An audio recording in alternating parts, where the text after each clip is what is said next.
Time doesn't erase murder. It just hides it better. They said the case was closed. They said no one was watching, but someone always is. Enter the shadows, where every whisper is a clue, and the line between justice and obsession disappears. This is Santana True Crime.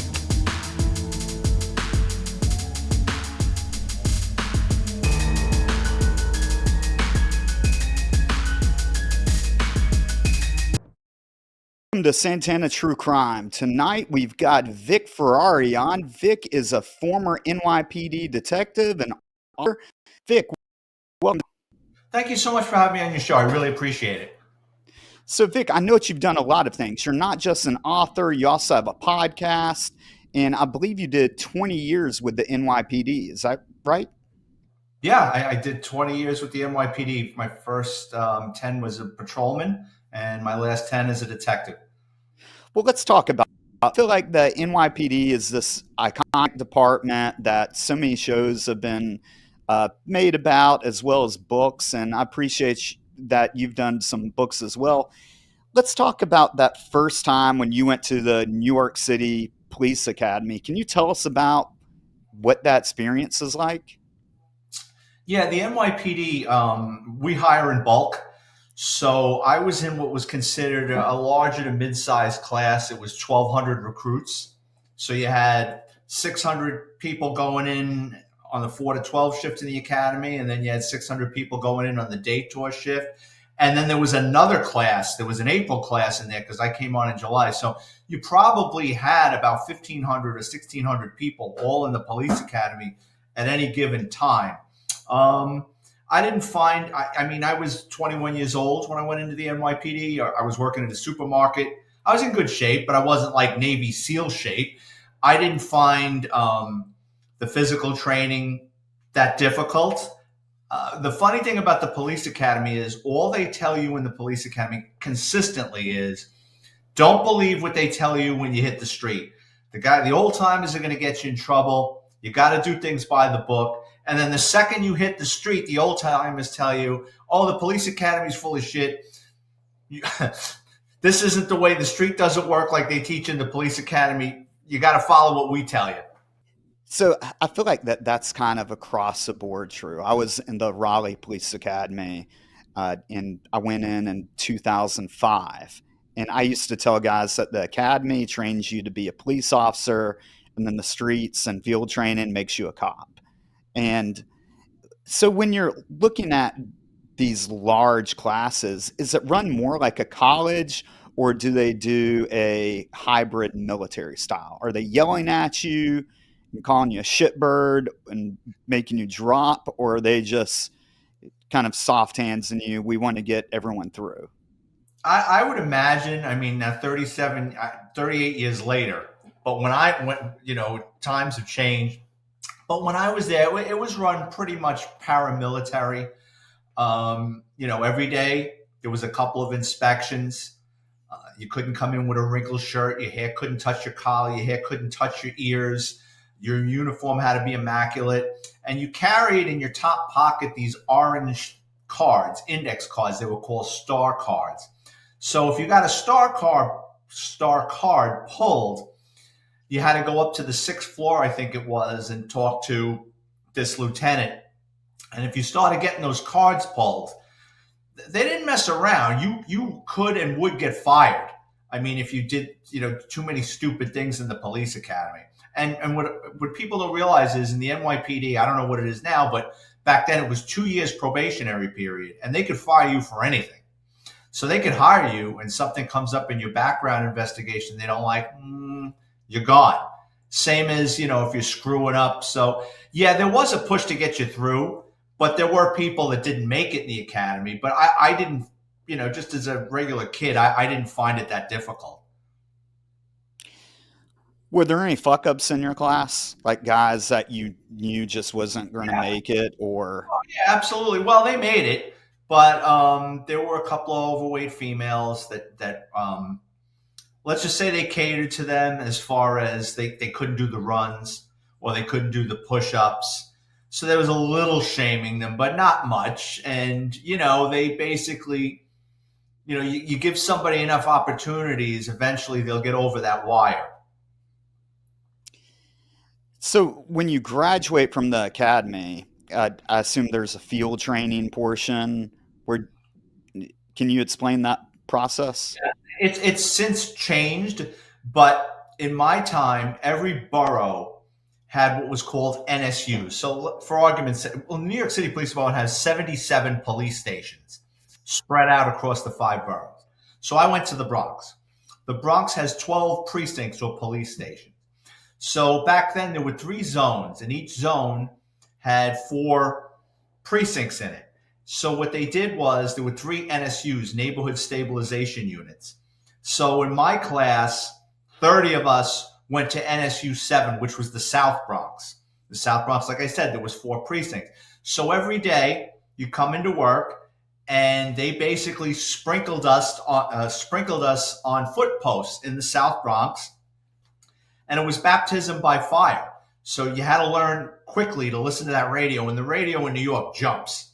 And there's always, you're trying to figure out, you're standing on your post, you don't really know the neighborhood, and 2 old timers will pull up and go, "Hey kid, there's a job in that building over there. Why didn't you pick it up?" It's like, all right, come on. And they'd bring you into the building and find out what's going on, if it was a dispute or something.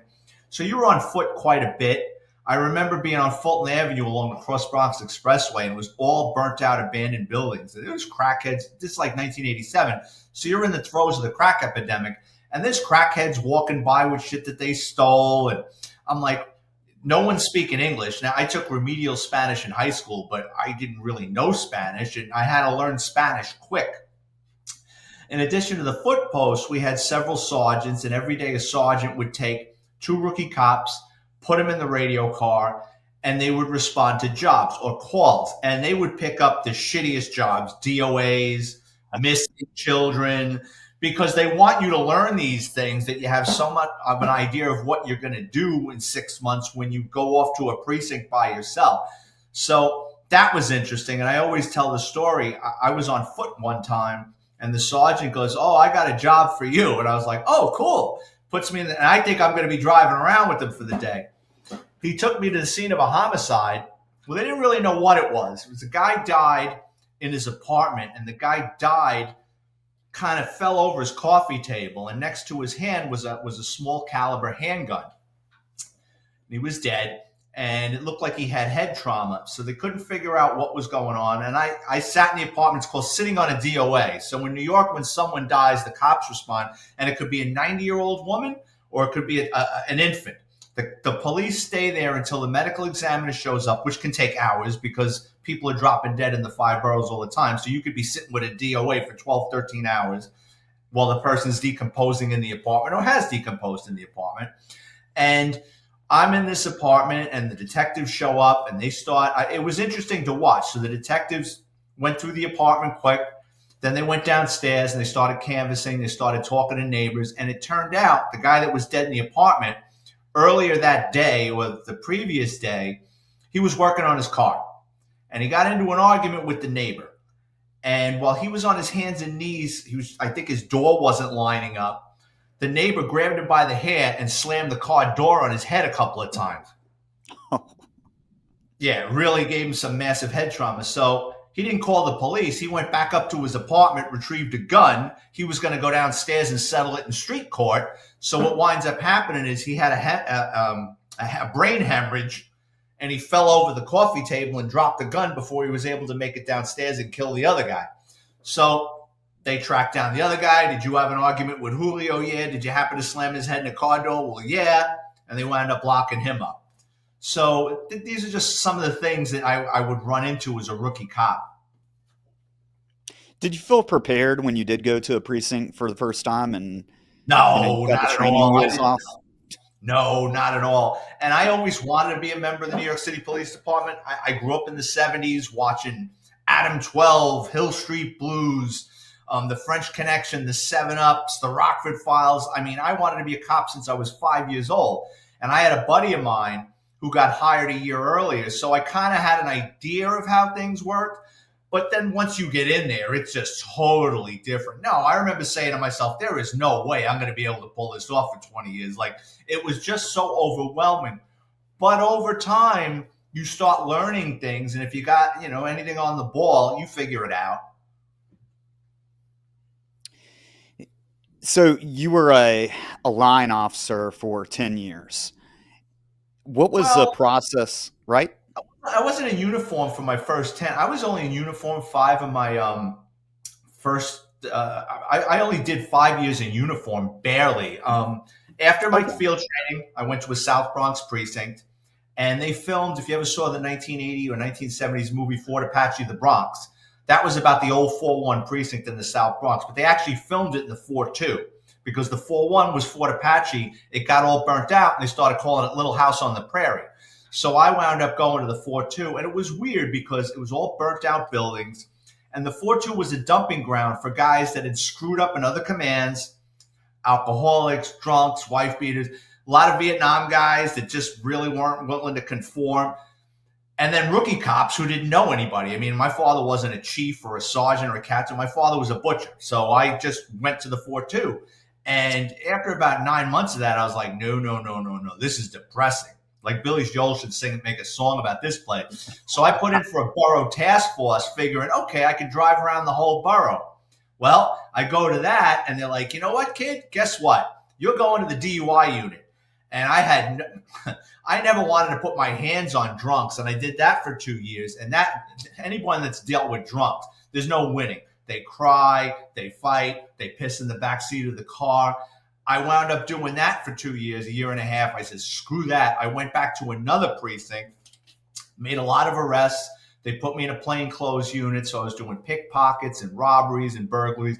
Not an undercover role, but more, you're in an unmarked car, you're in plain clothes. Do the bad guys know you after a while? Yeah, but you get that extra second to sneak up on them. And then from there, I went to the Manhattan North Narcotics Division. I was an investigator doing buy and bust operations, controlled deliveries, search warrants. Did that for a while. Then I went to the Borough Water Loss Unit. I was always a car guy. Grew up in a gas station. Know everything about stolen cars. So I was always picking off stolen cars. And then eventually I went to the Auto Crime Division, which was organized crime, chop shops, exporting stolen cars out of the country, a lot of mafia cases. So I really wasn't in uniform all that long, like maybe 4 or 5 years tops. Lucky you. So out of all that, which was your favorite? I'm guessing the organized crime. Oh, yeah, auto crime. Yeah, because I was always a car guy. I was always making stolen vehicle arrests, and I knew a lot about vehicle identification numbers. And New York, it was a huge business to steal a car, change the vehicle identification numbers, and sell it. So I knew the differences with the VIN numbers. They call for different things. So, I knew where all the hidden VIN numbers were on vehicles, on the frames, on the engines. So I was always involved in stuff like that.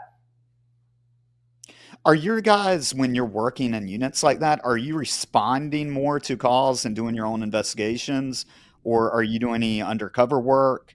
What's that process like? Little of everything. To give you a little history, in the 1990s, the early 90s, New York City was averaging 150,000 stolen vehicles a year.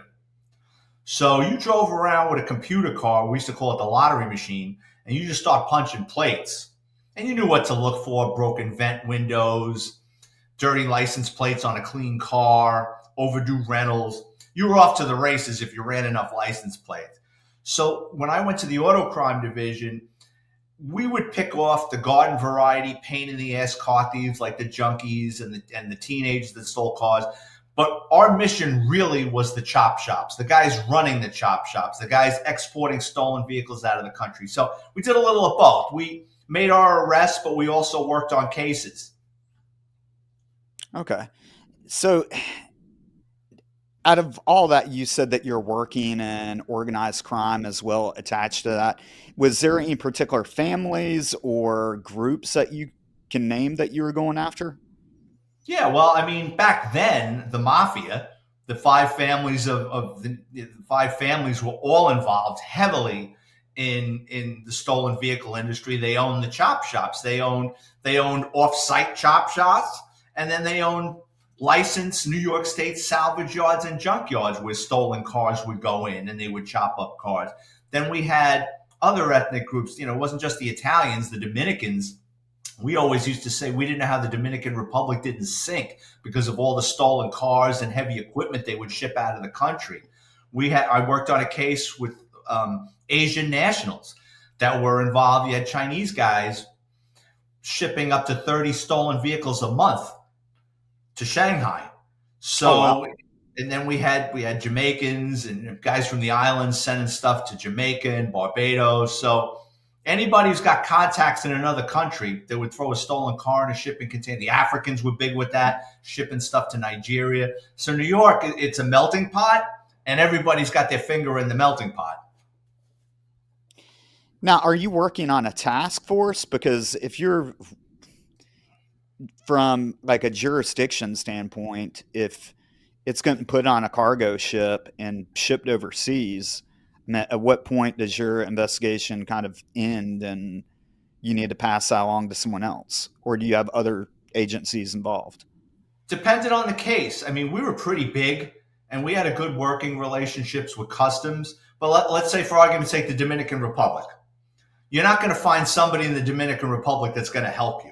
Once that car goes to the Dominican Republic, and if somehow you were able to get somebody through the State Department to reach out to the Dominican officials, they thank you very much, and then they would take the car for themselves. So you really couldn't trust a lot of these countries. So what we would do is, so with the Asian case, we did that case. We were getting wiped out. We were losing, we were losing up to 30 Audis a month, and they weren't turning up anywhere. Usually when you get cars that are stolen, you find the bones. You find a car in a vacant lot. You find it off the side of the highway, or you make an arrest with a guy with a half a car. These things were vanishing off the face of the earth. So we knew the cars were getting shipped out of the country. In the meantime, the Westchester County District Attorney's Office under Judge Janine that you see on TV, and now I think she's the U.S. Attorney in Washington, D.C., Janine Pirro. She was the district attorney for Westchester County. They were getting killed. So that was a joint case, if you want to say a task force, between us, Westchester County, and the New York State Police. And what that case was, you had Chinese nationals that were operating out of a warehouse in Brooklyn. And the main guy, he hooked up with a Jamaican who was the middleman. The Jamaican knew all these car thieves. So the Chinese guy would pay the Jamaican $5,000 a car. The Jamaican would farm out these steal teams, and he would pay the car thieves between $500 and $800 a car. So they would steal these Audi A6s, and they only could be silver and black. And we found out later on, because it was going to government officials, the cars would get stolen, and they would get parked. And they would cool off for a day or two to make sure they didn't have GPS and LoJack. Then the cars would go out to Brooklyn. They would go out into a warehouse. Inside the warehouse, you had more Chinese nationals and with shipping containers. And they would drive a stolen car into the shipping container. They would let the air out of the tires so the car would sit low. Then they would build a wooden frame above it. They would take another steel in there and hoist it. So you would get 2 stolen cars per shipping container. Then they created a bogus manifest. They called a legit shipping company. Shipping company would come, pick up the container, take it out to the port of Newark or New Jersey. The vehicles were put on trains. They were railed across the United States. They went to Long Beach, California, put on shipping containers, and they were going to Shanghai. So, you're talking hundreds of cars before we really got involved in this. And once we took the case down, we got some of the cars back. Some were out at sea. The company wouldn't release them, and we got them back. But what was interesting about that case, so we've got this international shipping case, which 30 cars a month are getting stolen. We're on wiretaps. We had to bring in, and that's the great thing about the NYPD. At one time, we had 40-something thousand members. We brought on Chinese cops that knew how to speak Mandarin and Cantonese. So we had them manning the wiretaps. Then we had Spanish cops because our thieves were Spanish and black, but a lot of them were speaking Spanish. So we needed Spanish cops to monitor the Spanish wiretaps. And what we quickly figured out was, in the midst of this international shipping case, our thieves were in the murder for hire business. And they're talking about whacking this one and whacking that one. So ultimately, when we took that case down, we probably cleared about 15 homicides. Sir, Are they whacking people that are inside their own circle, or are these rival gangs that they're going Oh, after? there was a couple of killers in that group. The most prolific was a guy by the name of Fausto Gonzalez. He was about 5'3", 5'4", and about 120 pounds. If you saw him, you could blow on him and you knock him over. But the guy was a stone killer. He killed a DEA informant for, I think, $3,000 or $5,000. He killed a guy on a motorcycle in Manhattan because what they would do is they would drive around in packs. And if they saw a guy on a motorcycle down in Manhattan that they wanted his bike, they would all pull up and surround him. So anyone else just looking would say, oh, guy with a bunch of his bikes. And then Fausto would get off the bike with a handgun. He'd be riding on the back, put it in the guy's ribs, get off the bike. If the guy didn't get off the bike fast enough, he'd shoot him, leave him in the street, and they'd leave. So you had a homicide like that. You had the DEA informant that was killed. There was a contract hit on a biker up in Hartford, Connecticut. Two of them from our case went up there, I think, for $5,000, killed a guy, killed another guy for, it was a robbery. He found out there was this old Hispanic man owned a pharmacy in Spanish Harlem, and every day he knew he was taking the receipts to the bank, killed him for the bag of money. So it wasn't that they were killing in the circle for someone ratted or something. It just was if someone had the money or someone pissed them off, they were going to go. And is this tied to Dominican gangs? No, this was suspicious. There was a couple of Dominican guys in it, but these guys were Puerto Rican and black. Two of the guys were black, and these guys were into everything. So in the middle of our case with the shipping stolen cars, and they're making good money, they decide to go down to, I think it's Ashburn, Virginia. They went somewhere in Virginia on a weekend, took a U-Haul truck, and did a commercial burglary of a Harley-Davidson dealership. And they pulled out of this Harley-Davidson dealership bikes, jackets, helmets, all sorts of shit. They looted the place, brought the stuff back up to the Bronx. And two of the guys were black. They had a lot of the stolen loot from this burglary in their garage, and they were selling it piecemeal to the kids in the neighborhood. One of the kids in the neighborhood decided to break into this guy's garage and help himself to a couple of helmets and jackets, and they killed him over that. That wasn't Fausto Gonzalez. That was two other guys, Charles Dargan and James King. But yeah, I mean, these guys, there was more than one killer in that group. So I know that you've got a lot of books and a lot of interesting stories, obviously. Can we just kind of skip to that first book that you wrote, and why did you become an author, and what stories are in that book? Yeah, I mean, all my books they're not novels. They're just shorts. All my books are pretty much the same in that they're short stories. There's a chapter with a theme, and then there's a couple of stories in there. So NYPD Through the Looking Glass, which is the same name as my podcast, I was bored. I retired and moved down to Florida, and all my friends were like, why don't you write a book? And I'm like, well, who cares what I have to say? And I was like, well, maybe I should. So I wrote a book loaded with stories from my NYPD career. I figured out how to self-publish it, put it up there, and I couldn't believe it. It started to sell. And when we were talking earlier off camera, I did all the marketing myself. I went on numerous podcasts and radio and a couple of local TV interviews. The book started to sell. The reviews were coming in, and I was like, all right, let me write another book. And it's just kind of blossomed into almost 10 years later. I average about a book a year. So I've written 9 books, and they're all just filled with behind-the-scenes stories of the NYPD. Well, yeah, I do a full-length episode a week, anywhere between. It depends on the guest. You have a podcast, so you know some guys want to talk forever, and other guys clam up. But yeah, I average a full episode a week, which is between 30 and 45 minutes. I've had a couple go an hour. And then what I do is I cut them up into shorts. And what I'll do is I'll put the shorts out throughout the week. It's kind of misleading that I got 900 videos, but I probably have like about 110 full-length episodes. I do one a week. Yeah, my latest book, and it's going to be out hopefully in a week or two, NYPD Behind the Blue Wall of Silence, is... It's not like it is a tell-all book, but there's nothing in there that, is going to send anybody to jail or, yeah, it's filled with funny stories. To give you an example, There's a story in there. Every NYPD cop hates working the New Year's Eve detail at Times Square because the NYPD usually sends between 7 and 10,000 cops. It's a long day. You get down there 2, 3 in the afternoon. You're not getting released until till 2 o'clock in the morning. It's like a 12-hour day. It's cold. There's no place to go to the bathroom. It's a circus down there. If you're listening and you ever think that's on your bucket list, find another bucket, because I'm telling you, Times Square sucks on New Year's Eve for someone to be down there.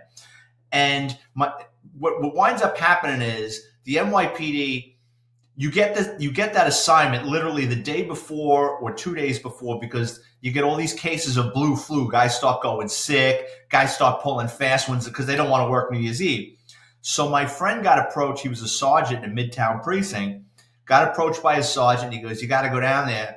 And he goes, "Oh, I don't want to work New Year's Eve." He goes, "Well, it's not that bad." He goes, "You're not going to be where the ball drops. You're going to be at Madison Square Garden." He goes, "What's going on at Madison Square Garden?" He goes, "That band Fish is playing down there." So for those of you, Fish is a psychedelic band. It's kind of like the Grateful Dead.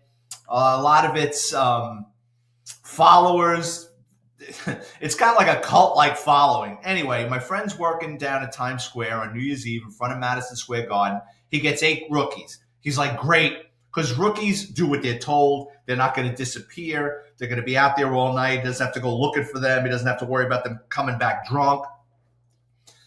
Fights start breaking out when the concert lets out. And you got all these brawls breaking out. They're calling 1013s. There's fights.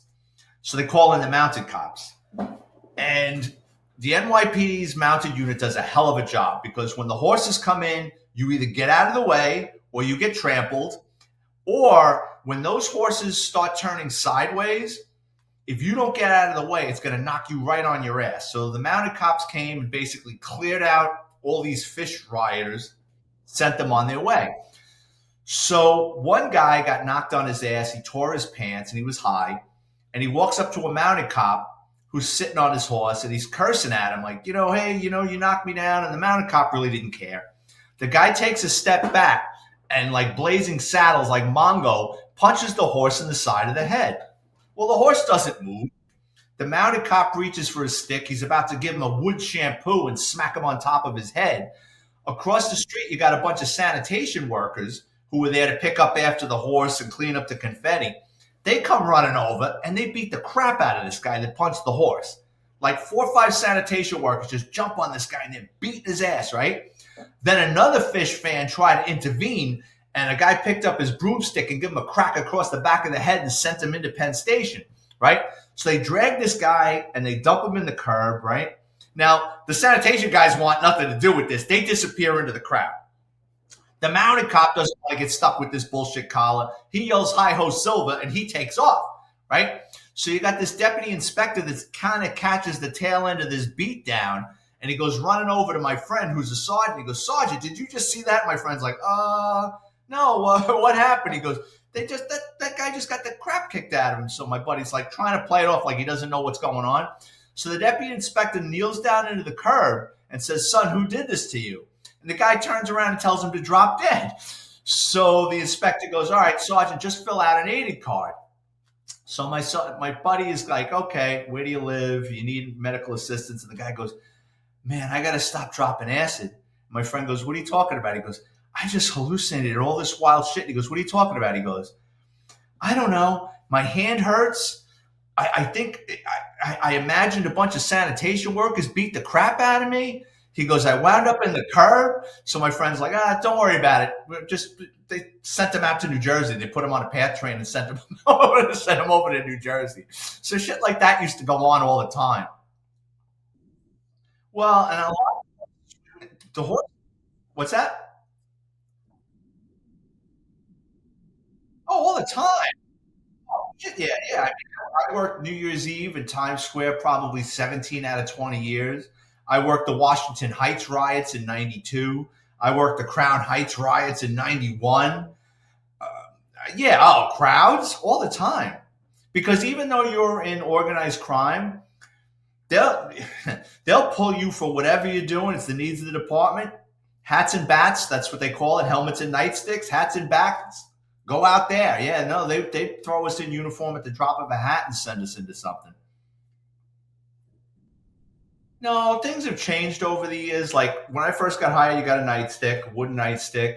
Then they changed in the early 90s to that Monadnock PR-24 that you see on TJ Hooker, thing that's got like a knot in the side. It's black. They thought that was it. We had that for like 2 years. They said, all right, throw that shit out and go back to the nightsticks. They do not, we used to call it no high sticking. They did not want you hitting anybody above the shoulders with that thing. Your training was to go for the shins if necessary, or the arms or the fingers. Back then, I have no idea what goes on now. And then they came out with other stuff over time. They came out with those plexiglass shields, the police shields. And every police car was supposed to have one, but the reality is they would vanish like everything else in an NYPD trunk, and guys would give it to their kids upstate New York who would use it as a sleigh. You know what I mean? They'd use it as a toboggan out of the snow. So, yeah, no, they really didn't want you using your nightstick. And then we got mace at a certain, or pepper spray at some point in the 90s. They really wanted you to go with that before you went with the nightstick. Well, there's different training. So if you're talking about qualifying with your weapon, we would go twice a year to the outdoor range. Used to be once a year at the outdoor range, and then once a year in the indoor range. And then they kind of did away with the indoor ranges because they were afraid people were going to die of lead poisoning. So, and then we went to the 9mm. But yeah, you would go twice a year.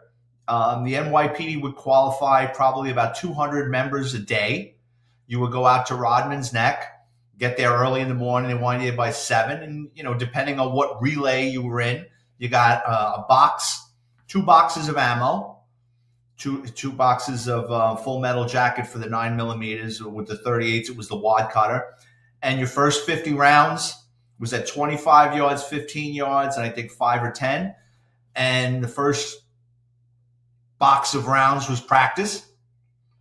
And then the second was to qualify with your weapon. Every now and then there'd be one. I mean, I could count probably once or twice I saw someone didn't qualify on the line. And it's like a firing squad because you're shooting 50 guys in a line. So, and then other guys would pull shit. They'd shoot other guys' targets and stuff. You have a guy that's like a marksman and took pride in shooting 50 for 50. Someone would let a round go in his paper so he didn't get his little marksman pin to break his balls. So the firearms training was pretty consistent. There was a lot of bullshit training with the NYPD for them to cover their asses, and not the range, but the other training. They would come up with something like you brought up verbal judo. That was a thing for a while, and there was other things that they came up with. But the NYPD has a lot of dead wood. I'm talking about cops that really don't want to do anything. Like you could feed a termite farm with the amount of dead wood in the NYPD. So what will wind up happening is you get these inside people that never made an arrest in their life, or very few, and they would volunteer to do this training. Why? Because it's weekends off, Monday to Friday. And, it's just like the police academy. It's difficult listening to someone spew this crap that's never put it into practicality. So there was always animosity, a lot of pushback at those. Some was out now funny, where guys would pick the instructors apart. Like, well, how does this work? Good luck with that, and a lot of times, like, there was no answer. Yeah. There's only one Mike Tyson story I got. Yeah, so we had an informant. My partner had an informant. The guy was giving us everything. Even though we worked in auto theft, he was giving us kilos, home invasions, stolen cars, shipping cases.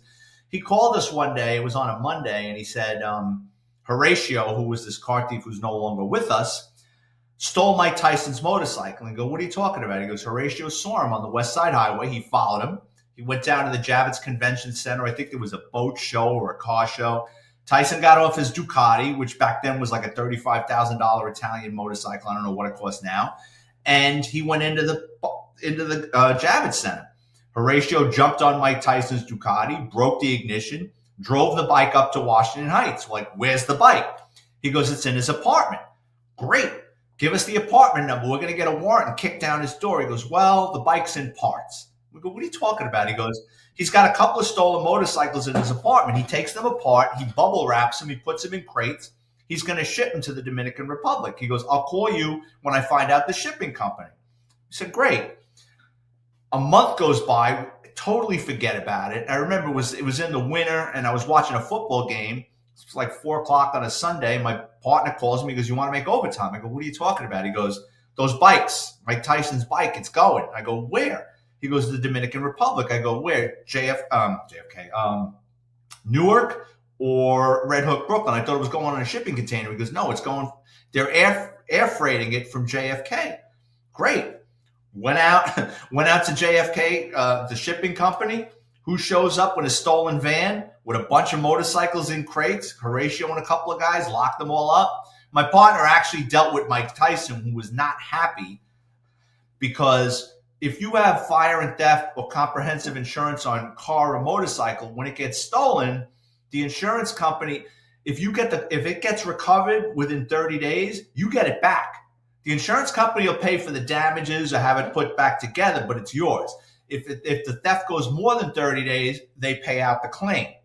And then if they get the property back, they have to auction it off. So Mike Tyson was pissed. He didn't want to deal with this shit. As a matter of fact, my partner reminded me because he saw me telling the story in the podcast. He goes, you remember he didn't know which Ducati it was. I said, I remember that. He had like several. So, yeah, that's my Mike Tyson story. Sure. If you want to check out my books, just go to Amazon.com. Just go to Amazon, type in my name, Vic Ferrari, like the car, where you can preview all my NYPD books for free. If you want to check out my podcast, I'm on YouTube, Spotify, Audacity, all that, but I'm big on YouTube. Just check out the NYPD Through the Looking Glass podcast.